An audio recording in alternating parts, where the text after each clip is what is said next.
একটি ঘোড়া ওই একটি গাড়ির মূল্য একত্রে একসাথে ঘোড়াটার দাম আর ওই গাড়িটার দাম একসঙ্গে কত না 900 টাকা। ঘোড়ার মূল্য গাড়ির চেয়ে 100 টাকা বেশি। তাহলে আমরা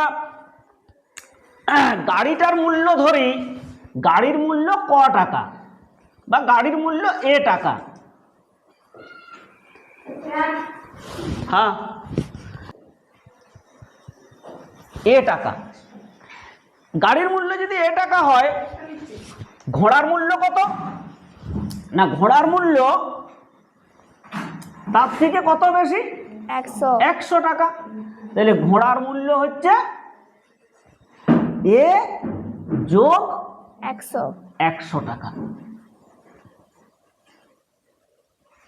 এবারে এই এ আর এ যোগ 100 এই পুরাটার যোগফল কত না 900। তাহলে এ যোগ 100 সমান 900। তাহলে এ যোগ 100 সমান 900। 2a যোগ 100 সমান 900। 2a সমান আমরা জানি 900 বিয়োগ 100। উল্টা দিকে গেলে যোগ বিয়োগ গুণ ভাগের পরিবর্তন হয়ে যাবে। 2a সমান 800। a সমান 800 ভাগ 2 সমান 400।